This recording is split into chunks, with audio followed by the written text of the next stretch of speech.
Hello everyone. Last lecture में हमने किया था टाइप ऑफ रिलेशन क्या होता है एंड टाइप ऑफ रिलेशन क्या होते हैं। हमने approx 7 to 8 type of relation study किए थे।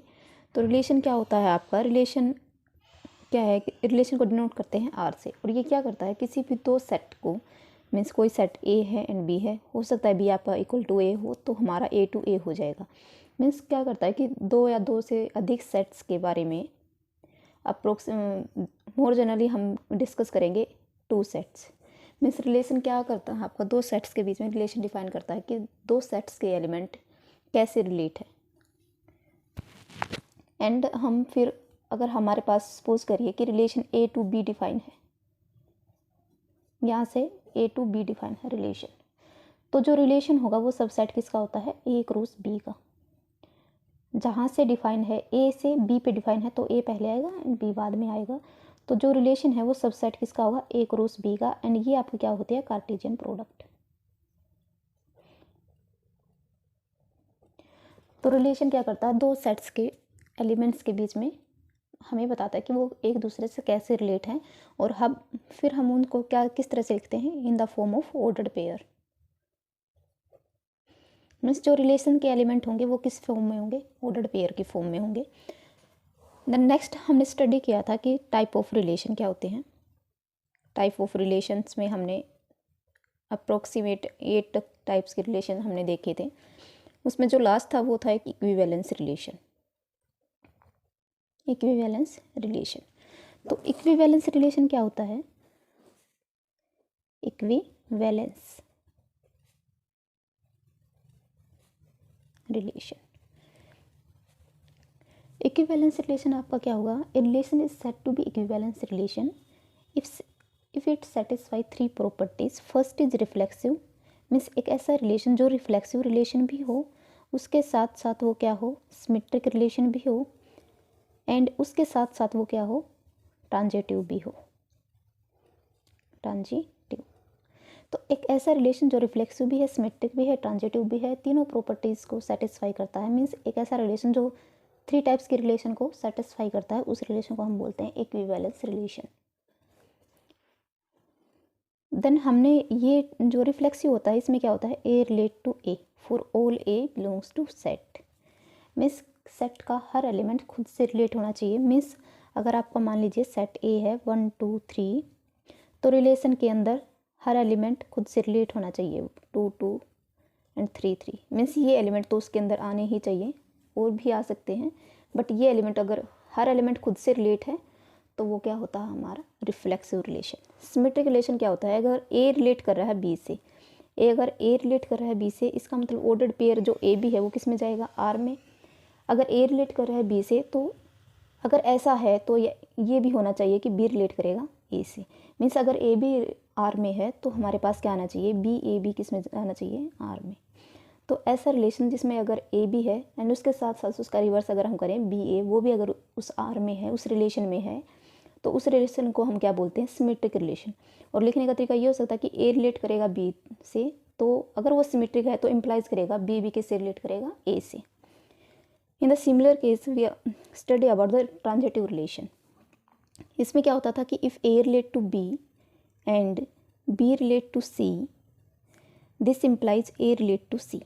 मीन्स जो कॉमन एलिमेंट्स था वो हम स्किप करते थे। अगर ए हमारा बी से रिलेटेड है, मीन्स एक ऐसा रिलेशन ट्रांजिटिव रिलेशन है, अगर किसी का कोई रिलेशन हमारा आर वो ट्रांजिटिव है तो इस तरह की प्रॉपर्टी सेटिस्फाई करेगा। अगर उस रिलेशन के अंदर ए बी ऑर्डर्ड पेयर है एंड देन बी सी है, तो ए सी भी होना चाहिए। अगर ऐसा हो रहा है हर एलिमेंट के लिए, हर ऐसे एलिमेंट के लिए जिसके ए बी जिसके पास ए बी है बी सी है, तो इम्प्लाई करेगा ए सी बी किस में होना चाहिए, आर में। अगर इस तरह की कोई सेटिस्फाई कोई रिलेशन कोई प्रॉपर्टी सेटिस्फाई करता है तो उस रिलेशन को हम बोलते हैं ट्रांजिटिव रिलेशन। तो रिलेशन क्या होता है आपका, ट्रांजिटिव रिलेशन। एंड एक ऐसा रिलेशन जो रिफ्लेक्सिव, सिमेट्रिक एंड ट्रांजिटिव तीनों हो उसको बोलते हैं इक्विवेलेंस रिलेशन। तो अभी हमने यहाँ से देखा कि सिमेट्रिक क्या होता है, symmetric relation. Symmetric relation R, suppose करिए आर कोई सिमेट्रिक रिलेशन है, इसका मतलब क्या होगा, अगर ए रिलेट कर रहा है बी से तो बी रिलेट करेगा ए से। अगर इस तरह की प्रॉपर्टी है तो उस रिलेशन को हम क्या बोलते हैं, सिमेट्रिक रिलेशन। अब इसी के कोरस्पॉन्डिंग एक टर्म और आती है anti symmetric. Let me define here. Next is anti symmetric. Symmetric के आपको याद रखने, सिमेट्रिक के केस में क्या होता था, a relate to B and this implies b relate to ए।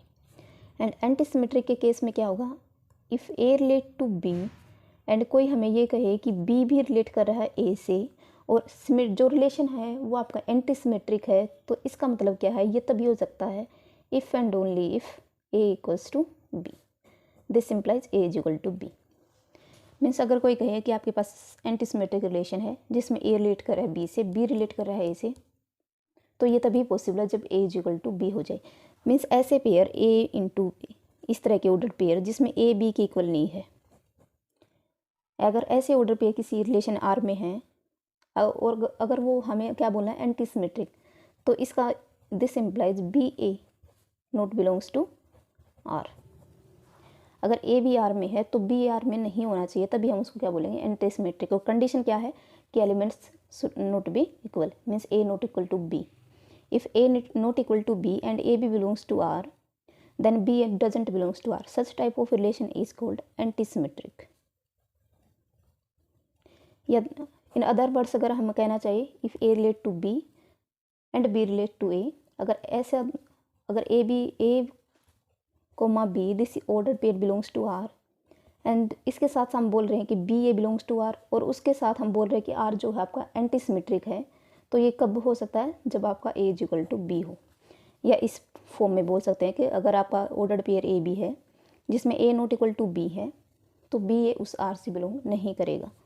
तो इस टाइप के रिलेशन जो होंगे वो हमारे क्या होते हैं, एंटी सिमेट्रिक रिलेशन। नेक्स्ट जो हमारी डेफिनेशन है वो है partial order relation. Partial order relation, इसको और इक्विवेलेंस को थोड़ा रिलेट करके पढ़ेंगे हम। इक्विवेलेंस में क्या होता था हमारा, reflexive, symmetric and transitive. Partial order relation क्या होगा, ऐसा रिलेशन जो रिफ्लेक्सिव हो, सिमेट्रिक की जगह हम रिप्लेस करेंगे anti symmetric and transitive. Means a relation are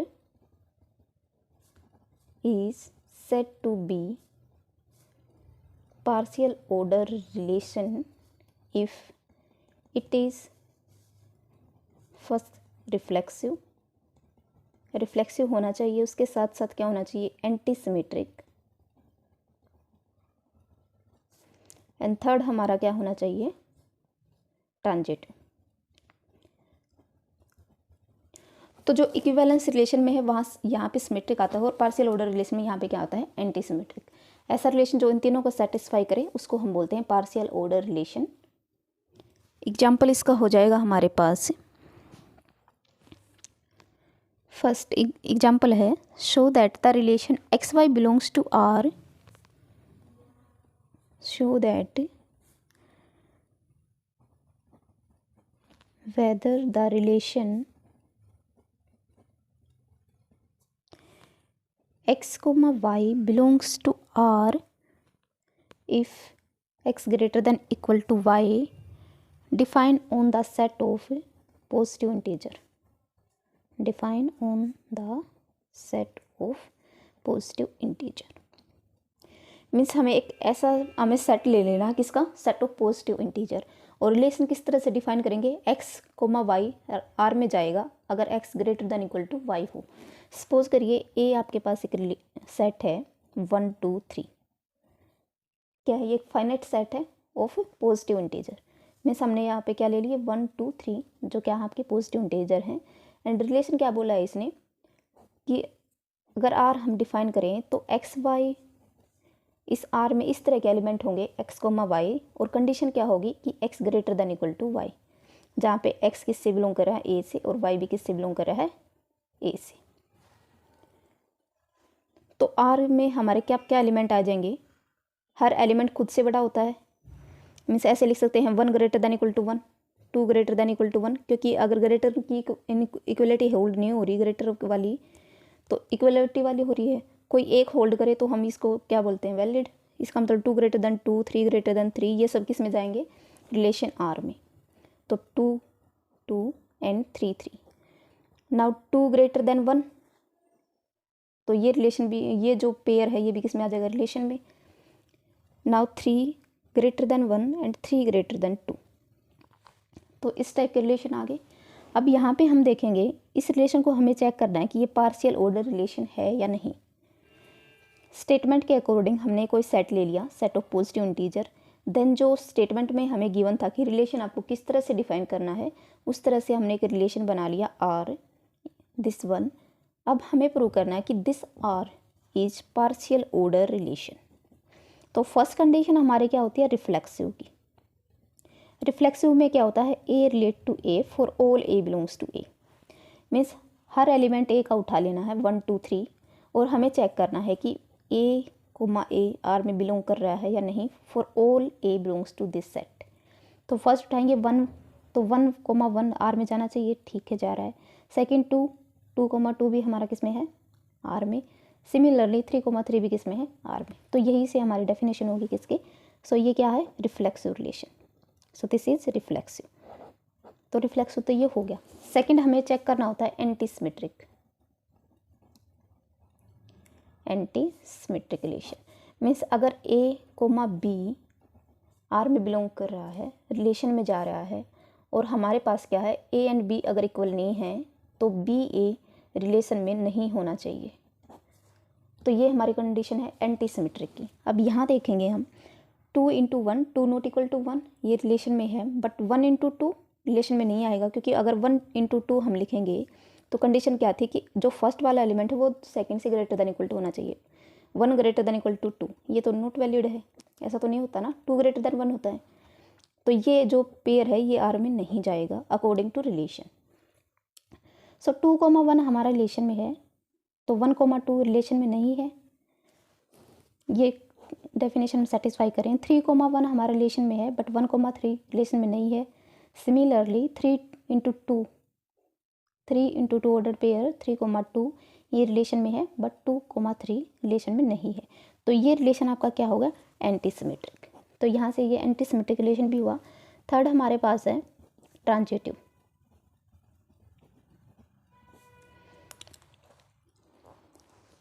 देखिए 2 कोमा 1 हमारा रिलेशन में है एंड 1 कोमा 1 रिलेशन में है, तो कॉमन एलिमेंट है 1, तो इसको स्किप करेंगे। देन जो फाइनल ऑर्डर पेयर बनेगा क्या होगा, 2 कोमा 1। क्या वो रिलेशन में है, यस। 2 कोमा 1 रिलेशन में है, 1 कोमा 1 रिलेशन में है, 2 कोमा 1 भी किस में है, रिलेशन में। अब नेक्स्ट अगर हम देखें, ये एलिमेंट हम उठाए 3 इंटू 2, ये हमारा रिलेशन में है।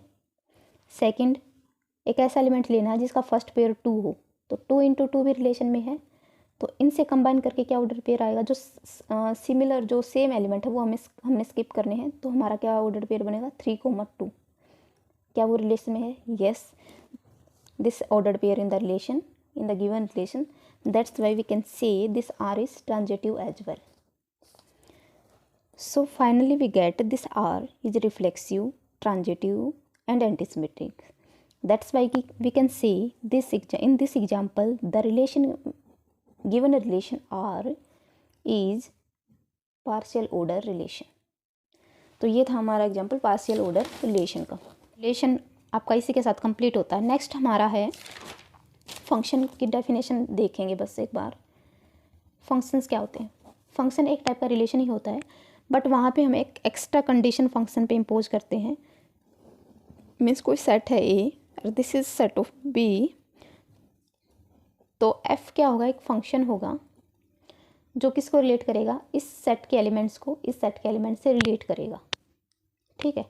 और ये जो सेट ऑफ एलिमेंट्स है इसको बोलते हैं डोमेन,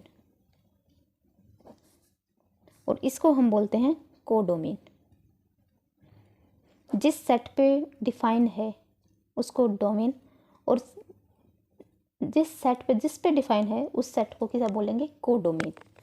अब मान लीजिए यहाँ पे एलिमेंट थे ए बी सी, और यहाँ से थे D E F G H I, इस तरह से एलिमेंट हैं। तो एफ ऑफ ए की वैल्यू, एफ ऑफ बी की वैल्यू और एफ ऑफ सी की वैल्यू हम निकालेंगे यहाँ से, तो वो इस सेट में कहीं ना कहीं जाएगी। मीन्स अब जो एफ लगाने के बाद इन सेट्स की जो वैल्यू आई, F A F B F C, तो उनकी collection F A, F B and F C, उसकी कलेक्शन को क्या बोलते हैं, रेंज। अब यहाँ पे हमने फंक्शन अप्लाई करा और जो इमेज आएगी हमें इस सेट में मिलेगी, वो हो सकता है इस पूरे सेट के इक्वल हो सकता है इसका सबसेट हो। तो रेंज जो होगी ना आपकी, range may be equal to codomain और may be the subset of the codomain. Second, ये आपकी डोमेन, रेंज एंड कोडोमेन की बात हुई। इसके बाद हमारी जो डेफिनेशन आती है वो है फंक्शन की, कि फंक्शन क्या होता है। देखिए ये था आपका set of domain, this is your set of codomain. यहाँ से यहाँ पे हम एक फंक्शन डिफाइन करेंगे, फंक्शन एफ। एंड कंडीशन क्या होनी चाहिए कि यहाँ का हर एक element A B C, each and every element, each and every element has unique image। Means अगर यहाँ से हमने कोई एलिमेंट उठा लिया, पहली बात तो इस डोमेन में ऐसा कोई भी एलिमेंट नहीं होना चाहिए कि जिस पे हम एफ अप्लाई करें और हमें इस साइड की वैल्यू ना मिले। मीन्स हर एलिमेंट के लिए हमें क्या मिलनी चाहिए, एफ ए की वैल्यू मिलनी चाहिए, एफ बी की, एफ सी की। अगर यहाँ 3 एलिमेंट है, तीनों की हमें क्या मिलनी चाहिए, इमेज मिलनी चाहिए यहाँ कहीं ना कहीं। सेकेंड कंडीशन है आपकी कि every element has unique image. Means ऐसा नहीं हो सकता कि एक मान लीजिए यहाँ पे D E F G H ये है, तो ऐसा नहीं हो सकता कि ए की इमेज डी भी है एंड ए की इमेज एफ भी है। मीन्स एक एलिमेंट्स की 2 इमेज नहीं हो सकती फंक्शन के केस में। तो हर एलिमेंट की क्या होनी चाहिए, यूनिक इमेज होनी चाहिए। ऐसा हो सकता है कि ए बी है और यहाँ पे सी है, तो बी की भी वैल्यू सी है एंड ए की भी वैल्यू सी है। मीन्स 2 एलिमेंट्स की सेम वैल्यू, तो क्योंकि इसके लिए सी वैल्यू है, इसके लिए भी सी वैल्यू है, यूनिक ही है। बी के लिए 2 वैल्यू तो नहीं है ना, सी ही है। तो मीन्स इस तरह का स्ट्रक्चर नहीं होना चाहिए ए बी सी डी की, यहाँ से 2 नहीं होना चाहिए, ठीक है। और यहाँ से क्या हो गया हमारे पास, यहाँ से अगर इस तरह से हम करेंगे तो हमारे पास क्या होगा, ए की वैल्यू सी भी है और ए की वैल्यू डी भी है। बट फंक्शन की डेफिनेशन क्या कहती है, हर एलिमेंट की यूनिक इमेज होनी चाहिए। मीन्स ए की एक ही इमेज होनी चाहिए, एक एलिमेंट की एक ही इमेज होनी चाहिए। और यहाँ पे कोई भी ऐसा एलिमेंट नहीं होना चाहिए जिसकी कोई इमेज एग्जिस्ट ना करती हो। अगर कोई रिलेशन इस टाइप की कंडीशन को सेटिस्फाई करता है तो उस रिलेशन को हम क्या बोलते हैं, फंक्शन। तो फंक्शन आपका क्या होगा, ये आपकी डेफिनेशन हो जाएगी। A relation is said to be a function if each and every element of the domain has a unique image. तो हम उस रिलेशन को क्या बोलते हैं, फंक्शन। एंड ये हमें ऑलरेडी पता है, ये this is the set of domain. इसको डोमेन बोलते हैं, इसको कोडोमेन बोलते हैं। एफ लगाने के बाद इन एलिमेंट्स की जो इमेज आएगी उनके कलेक्शन को क्या बोलते हैं, रेंज। और वो रेंज या तो इसका सबसेट होगी या कोडोमेन के इक्वल होगी। तो ये था हमारा इंट्रोडक्शन तक, ये डेफिनेशन बोल सकते हो फंक्शन की। एंड ये रिलेशन आपका इसी के साथ कंप्लीट होता है। नेक्स्ट हम करेंगे टाइप ऑफ फंक्शन, और कुछ टाइप के फंक्शन हम देखेंगे with the help of example.